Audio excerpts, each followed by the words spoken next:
right. Clown Baby is doing Mel's Hole Part 2, correct? Yeah, Mel's Hole Part 2. Winning. How deep does it go? How deep do we go? All right. How deep is your love? Now, as we can remember, I guess for a quick recap from last week, Mel Waters was a guest on Coast to Coast AM back, I think, in 97. He'd called in. He had this large hole in his property that, apparently was a bottomless pit of sorts. And one thing led to another after his broadcast was aired. He got visited by the government and eventually wound up waking up in San Francisco after he'd been knocked out riding in a police van. I speculated that he was on acid. Could be. Yeah. But it also looked like I believe he said it looked like he'd been hooked up to an IV. He was getting a direct IV of GHB. Okay. Good. Yeah, that's back in the before they got good at it. Yeah. He's tripping balls, man. They didn't but go have ahead. that aerosol delivery yet. Now, here for actually, I have a clip, but I guess we don't. Screw it. We don't need to hear it. I'll just give us the rundown. It's just a clip of him talking to Art Bell, anyways. So, kind of other oddities I'd left out to put in this segment where Mel had a hobby of making belt buckles. He sold them in local markets, and he was missing this homemade belt buckle he had worn when he woke in San Francisco. Now, on his property, when he had found these Chinese traditional New Year's envelopes. They were called like Lucky Money envelopes that would be out at Chinese New Year. And he found these Canadian, the one he found on his property contained American dimes. It was near the location of the hole. And he apparently used these dimes in his homemade belt buckles. Now, Mel was able to track down one of the owners of these belt buckles he had sold to back in Ellensburg, Washington. And him and the owner had noticed that the dime was minted in 1943, even though there were no dimes in 1943 with the Roosevelt's face on them because FDR was still alive. So this was apparently a 1943 minted dime with FDR's face on it. And apparently every American coin is marked with a letter on it to indicate in which city it was minted. These dimes were marked with the letter B, in which no city is marked that, yeah. ever minted a diamond. Yeah, what is it, like C, D, E? Just San Francisco. They're minted in New York. Yes, they'll look on currency, but it's all the city of mints. Denver's a mint, I think. Mm-hmm. Now, the owner of the belt buckle stated that he had brought the coin to a coin dealer who could not explain why it existed, but he offered to buy the dime for a very large sum of money, thinking it was some kind of rare misprint or something like that. The man had decided to think about the offer for a while, but a few days later, the Treasury Department came and confiscated the coin from him. What? They don't like, the Treasury Department does not like weird money out there, that's for sure. Especially something that has false mint marks on it like that. Yeah. Probably could have thought it was counterfeit. They probably did think it was counterfeit. I guess related to the hole. Now, at that point in the show, Mel begins to explain that Art he'd been contacted by a Native American tribe in Nevada. Now, this group of Native Americans had heard Mel on Coast to Coast AM. Now, what I'm referring to is the second interview, because this part was part of the second interview I'm talking about now. So this was some years later, I think 4 or 5 years later, that he was back on. And these Native Americans had heard him on the Coast to Coast, his original interview back in 97, and they invited him to Nevada to discuss their mutual interest in wild plants and herbal remedies. Now, Mel, when he was there visiting them in Nevada, asked them about a variety of plants which grew near the hole on his former property. And apparently there was an area where the Native Americans lived, which was inhabited by a group of Basque settlers. And Basques were they're an ethnic minority from northern Spain, but apparently they'd inherited this area by the Native American tribes since the 1800s, where apparently similar plants could be found. Now, apparently, this Basque village surrounded another hole. I think it's Basque. Basque. It's the region name, and it's a part of Spain that they are still today trying to secede from the country. Oh. But anyways, there's another hole. Correct. How far away is this other hole? It's in Nevada. Okay. So I think more holes equal more opportunity. That's right. More holes the better. There's at least 2 down near this area where these holes are at, right? So we can do 2 in the pink and 1 in the stink. Yeah, duh. Right. We've already got the fishing line all the way extended into the pink. Oh, yeah. We're dropping it in. 80,000 feet into the pig. Definitely. 8 inches. Far down as it's gone. We haven't heard it hit him. All right, so Mel is now, he's near the stink. What will he put in it? Well, this hole had a metal rim that was 2 feet wide by 2 feet tall. Nice and fat. Yeah, it is 2 feet. It had kind of a rail going down either side into the pit, kind of like something you would slide track. It's kind of like a track. Wow, okay, so they were pretty advanced in deploying things into the pit. This structure was there though before. This structure. Okay. It's kind of like the original hole has like 9 foot down of like block set into the wall. Right, and it kind of looked like a well, like bricks with like a slow retaining wall or Okay. a short retaining wall. Correct. And this also was 9 feet in diameter, like the one on Mel's property. But the weird thing about this was the metal rim disappears from view when observed at, they said, over an unspecified distance. So as you backed off from the metal rim, it would disappear. What? Was it shiny? Was it like chromed, and that's why? No, it was just the type of metal wasn't specified. It said it would just leave sight after a certain distance of not backing away from it. So there's a lot of holes in this story besides the 2 holes. No, there's the one in the Basque village, or Basques, or however you want to call them, and there's the one in Mel's property, as far as we know. Okay, go on. And like the one on Mel's property, the hole canceled out sound above it and within the area on the top of the metal rim. Also, another resemblance is that animals would go nowhere near this hole as well. Now, apparently, never mind. Sorry? No, go ahead. So apparently a black beam was also sighted leaving this hole, kind of a black beam of darkness from the one in the Boss Village around the time that one had been witnessed coming from Mel's property when he, I guess, had been evicted of, I guess you could say that. So around the same time frame, these black beams were seen leaving these holes. More black beams, more holes, more everything. It just looks like a parallel hole, a second Mel's hole. That's all it is, right? Kind of. Now, this is when Mel and the villagers decided to experiment on this hole. Mm-hmm. The first time they do is they get a bucket of ice, just regular freezer ice. Oh, that's not. And they lowered it down about as far as they could, which they estimated to be about 1,500 feet down below the surface into the hole. And they kept another bucket of ice, approximately the same amount, on the surface with them as kind of a control to see what happened to regular ice left out in the air. And they waited for the control ice to melt about halfway, and they brought the ice that was sunken into the hole back up, and these ice had not melted at all. Well, isn't the other hole, Mel's hole, isn't that one really hot? Really hot? Yeah, I thought Mel's hole was extremely hot, and All holes are hot. well, am I wrong about that? I thought when they put down like a dead animal, it cooked. Oh, I think you're thinking about this one. Okay, so tell us more. The alternative hole. So they put ice down. The ice does not melt. The surface Correct. ice is melting. And the surface ice is melting. The ice they brought back up it was lukewarm, but it continued to remain solid even when sitting in their hands. When most ice will just start to melt. And they tried to melt the ice by cooking it over an open fire, but rather than melting, the ice caught fire. The ice actually lit on fire. It wasn't like a super bright flame like gasoline. It was more like a dull kind of flame you'd see when you light a grill, like the bluish kind of with the cap of yellow. Now, Mel says the bucket of ice continued to burn for months, and he presumed that it was still burning at the moment when he was telling the story on air. A bucket of ice burning for months. So this hole makes free energy. It's a free energy machine. Let's put some coal down it. Yes. So one of the villagers took some of the burning ice home to put into his stove, and apparently, as he was being able to use this ice to heat his cabin, keep it warm during the winter.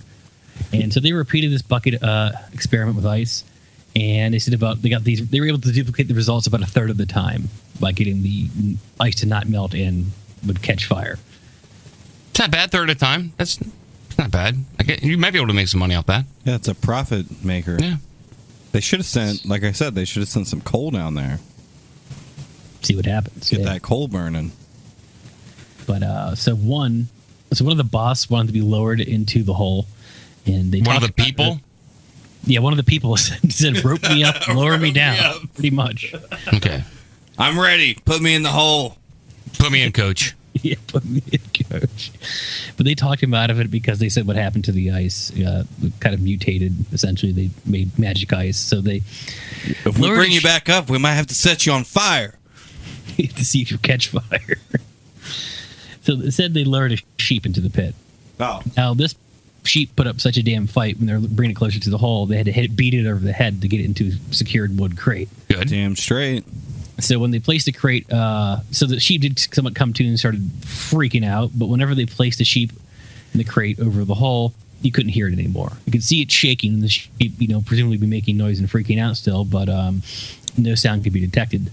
So they repeated the same thing with the ice. They lowered it down 1,500 feet, let it sit there for 30 minutes. Okay. What's going on? Who's applauding? I thought it was very good news because the sheep is now going to be dead, and I hate them. Okay, Joe. So they brought the box to the surface again. They're like, "Hey, get the onions ready and the pitas, man. We're gonna have some heroes." Yeah. Exactly. But yeah, so they found the sheep dead inside. Was it cooked? So, was it ice? No. Just It dead. was just a dead sheep. Just a Okay. regular sheep. Well, I could do that. Yeah, we can kill a sheep. That's no problem. Yeah. You can throw a sheep down a hole and kill it. Yeah. So one of the guys was a butcher there, one of the boss, the locals. Oh yeah, they're known for that actually. And they he essentially volunteered to dissect / butcher it. So the inside of the sheep appeared to had been cooked. The inside was cooked. Okay. So he was like, "Let's get the pita bread Yeah. ready." And well, this is where it gets, I guess, weirder, if you can believe it. So they noticed there's a strange gel in the flesh, and there's a lot of it surrounding like a large tumor-like growth inside of the sheep. So they removed this tumor, which appeared to be moving in kind of like a pulsing, like fleshy kind of sac. Ugh. Okay. So they cut this tumor open, and a creature emerged from it that apparently looked like an 18-inch long cross between a fetus and a seal. Can you handle that? I think I can. I mean, it depends on how big. So the sheep was an incubator for another life form. So it would appear. Yeah. It basically was lowered It's into like the hole. a face sucker got it. Yeah. Laid some eggs down inside of it. And so this thing apparently said had flipped. It had like human-like eyes, and it stared up at Mel and the rest of the group, where they were just kind of stared at each other for some time, kind of awestruck. One of the people suggested they kill it, but they didn't. Eventually, the thing just kind of waddled off and just jumped back down into the hole. Well, So apparently, we go ahead. did we discuss this about the goat fetus? Didn't we? Did you guys talk about the goat fetus a little while ago? That was they're like it's a human goat man thing, and the thing is like almost all mammals look very similar when they're like not fully developed. When the goat fetus thing came up before, it was weird. I think there was a story where a man had sex with a goat, and the goat had like a human face, and then we were discussing whether or not we would want to have sex with it. Oh, yeah. Yeah, possibly. Yeah, I think I was on the yes side. I think if people like it basically are attracted to having sex. Are they more attracted to goats that look like humans, or do they want to have sex with like regular goats? Yeah, do you want to have sex with a goat with a human head or a human body with a goat head? What about an 18-inch creature that waddles and has human eyes? Getting hard. Yes, exactly. So apparently, all the witnesses were deeply moved by this experience and emotionally drained, and they ultimately decided to dump the remains of the sheep back into the hole. Good. The Bosk elder, before they all went off to bed, gave the object to Mel, put it in his hand, and told him to put it away and not look at it right away. Are there any reports of people taking a shit in the hole? No, but I imagine they did. That's what I would do. You're drinking, go out there, hey, take a shit in the hole, dude. It's going to be Tie funny. yourself off in the rope and go poop in the hole. Yeah, I got you, dude. Rappel down there and take a shit. Shit on that little seal demon. I dare you, dude. That's a biggie. There's some alternate dimension civilization, just shit's flinging out of the well. Yeah, Mel holes. It's a dead sheep and then a little seal. No, Comes out into the sky of some other alternate Earth, and the shit's just constantly raining down. Yeah, on Mel's original hole, there's just like all this fucking these government workers. garbage is just coming. Whose shit is this? So Mel eventually looked at what he gave, the boss governor gave him, and it turned out to be another Chinese Lucky Money envelope with another 1943 Roosevelt dime in it. Wow, so these people got some fucking cash. Well, kind of. I guess the kind of theory there is that this might be these holes might be linked to alternate universes or to, I guess, parallel timelines. I like that a lot because that goes to kind of like what Philip K. Dick writes about in The Man in the High Castle. Yes, similar to that. Yeah. Or, if anybody doesn't know, it's a great book, and also Amazon has a series on it where the Nazis and the Japanese won the Second World War, and there's an alternate timeline where Hitler is really trying to get information on this alternate timeline. Very interesting. So, Yeah. Please continue on with Mel. Now, here's some stuff that is somewhat interesting, but I think Mel just straight up made it up. All of this could be bullshit, which, But Mel claims in late August, prior to going to Nevada, he'd been diagnosed with a lethal form of esophageal cancer or esophageal cancer. Okay. So they gave him 6 months to live, but after returning from home from Nevada, the cancer was gone, and he was in complete, cured remission. And Mel believes the creature they had unleashed from the sheep had healed him. That's right. Now, this is the final update from 2002, which is not as long as the rest of it. Okay. So the dime given to Mel by the boss killers does not show up apparently in photographs or in digital scanners. Wait, the dime, the actual physical dime, does not show up. In photographs or on any kind of scanner or anything like that. It's like a vampire in the mirror. Sure. Well, okay. it's kind of like the hole, because you Right. said after you walk a few feet away from it, you can no longer see the rim. Right, and that says this. It also disappears from view from the observer moves like about 15 feet away from it. Okay. So it's kind of made out of that rim metal or something like it. Or maybe that metal is from another dimension, and the dime's from another dimension, and you can't have dimensional scans. Can't fax to the other dimension. What about like a cock ring made out of this metal? Can you have interdimensional, like oral, Yeah. made it out of the... Yeah, clown baby. Why don't we go to the hole and put our cocks in it? Definitely. So that would also happen if you got done shooting down the hole. I like how we want to poop in the hole and put our penises in the hole and then just see what happens. We put a sheep in there. I am Put Chris a Hansen sheep- with the sheep Dateline came out NBC, fine. and we're doing a story on computer predators. Oh, yeah. In the alternate dimension, do you think Chris Hansen is actually the Predator? Yeah. Chris Hansen lives in Mel's hole. He pops out. What are you doing? Hey, how you doing? How are you, sir? Doing How are you that. tonight? You wanted to take a sheep and put it down Mel's hole. So how can I help you?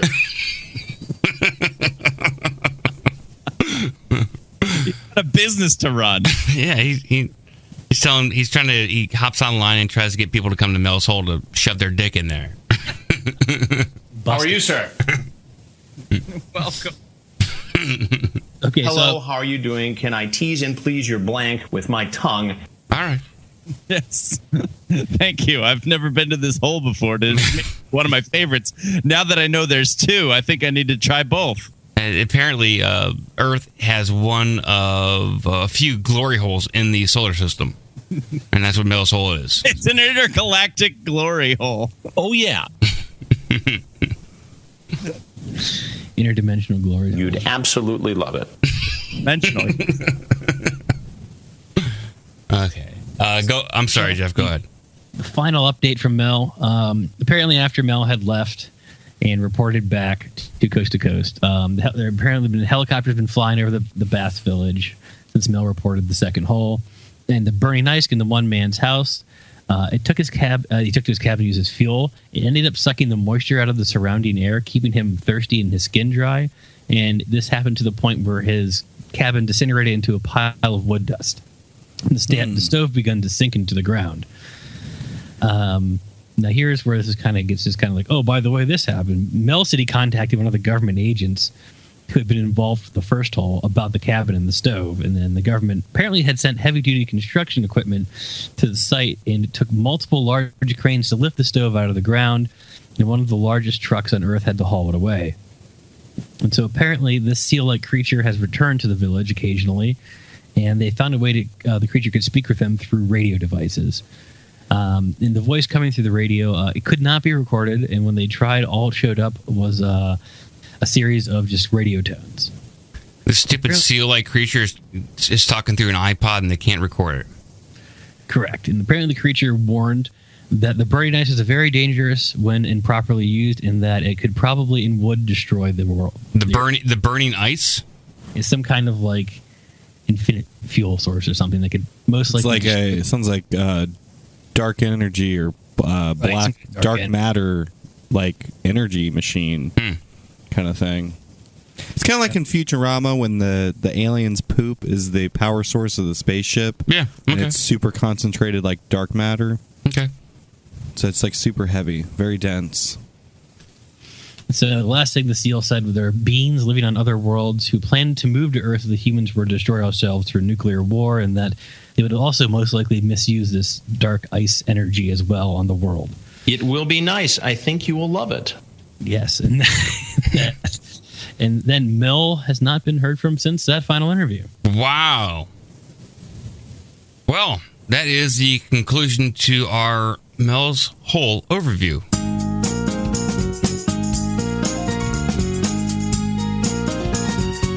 I'm having chest pain. We're sending help immediately, Mrs. Fletcher.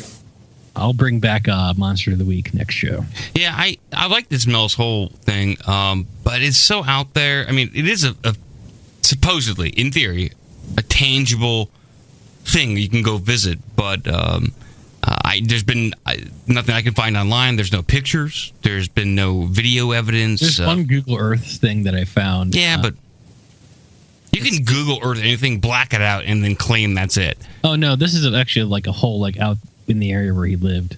Oh. You can see it on Google Earth. Okay.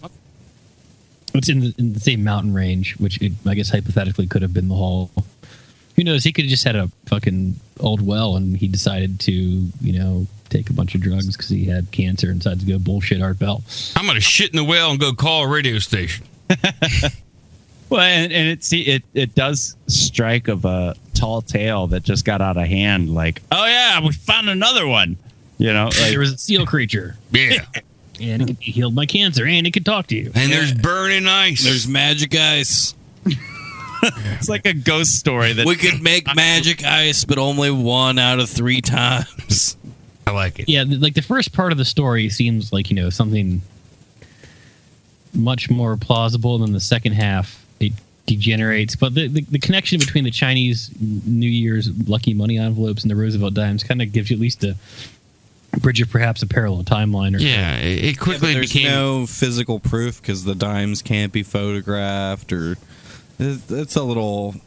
The second half of the story became like Lethal Weapon 3 and 4, where it wasn't really necessary and it just kind of spun out of control. Yeah. I mean, Lethal Weapon 3 wasn't that bad. It was 4 where it really went off the rails. Okay, fine. We all have our... 6, also very good. Yeah. Okay, I think it's my time to shine. Shine.